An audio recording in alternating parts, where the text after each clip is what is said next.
আপনি এক জায়গায় কোরআনের আওয়াজকে স্তব্ধ করে দিবেন, আরো 10 জায়গায় কোরআনের আওয়াজ গর্জে উঠবে।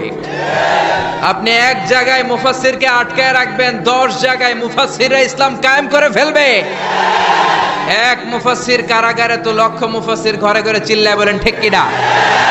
ময়দানে ময়দানে মুফাসসিরদের হক কথাগুলো আছে না নাই? ইসলামের কান্ডারি আজও বাংলার জমিনে আছে না নাই?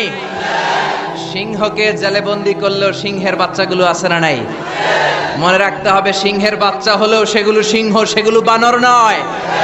সিংহের বাচ্চা হলে সেগুলো সিংহ, সেগুলো শিয়াল নয়। সিংহের বাচ্চা যেগুলো, সেগুলো আর একটা সিংহ। চিল্লায় বলেন ঠিক কিনা? সময় মতো ওই সিংহের গর্জনে পুরো বন কেঁপে কেঁপে উঠবে। চিল্লায় বলেন ঠিক কিনা? যুগে যুগে জেলখানায় আলেমদেরকে ঢুকানোর এই সুন্নাত আছে না নাই? জোরে বলেন। আপনি হক কথা বললেই আপনার জেলখানায় ঢুকতে হবে। আপনি মাটির নিচের কথা বলেন, আপনি জান্নাতের কথা বলেন, আপনি জাহান্নামের কথা বলেন, আপনি ওলিয়া উলিয়াদের কারামতের কথা বলেন, কেউ আপনারে ধমক দিব না, রক্ত চক্ষুও দেখাবো না, জেল জরিমানার তো প্রশ্নই আসে না। চিল্লা এখন ঠিক কিনা? 1 টন কাপড় যদি কোরআনের সাথে লাগলে মর্যাদা বেড়ে যায়, আশরাফুল মাখলুকাত যদি কোরআনের সাথে লাগে, তার মর্যাদাকে আকাশচুম্বী করে দিবে কে? আল্লাহ। একজন মুফাসসির এই দেশে ছিল, যার মর্যাদা, যার সম্মান, যার জন্য ভালোবাসা 17 কোটি মানুষের হৃদয়ে হৃদয়ে। চিল্লায় বলেন ঠিক কিনা?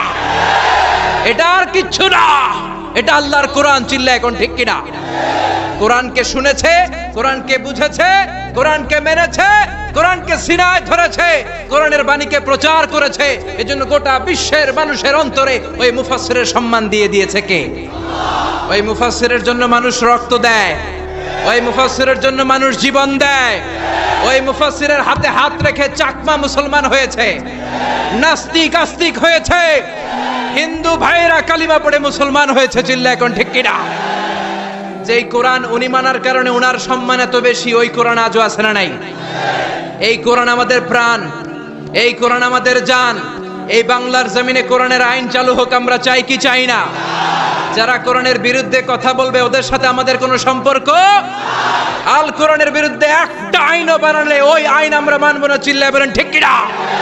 আমরা এই কোরআনকে বুকে ধারণ করতে চাই। রাজি আছো মুসলমান? হাত তুলে আল্লাহর দেখা। রব্বে কারীম, বিশ্বনন্দিত সে মুফাসসিরের জন্য তোমার রহমতের ফয়সালা আমরা কামনা করছি। চিল্লায় পড়ে না আমিন? যারাই লাগবে তাদেরকেই আল্লাহ এরকম সম্মানের আসনে উঠাই দিবে। চিল্লায় এখন ঠিক কিনা?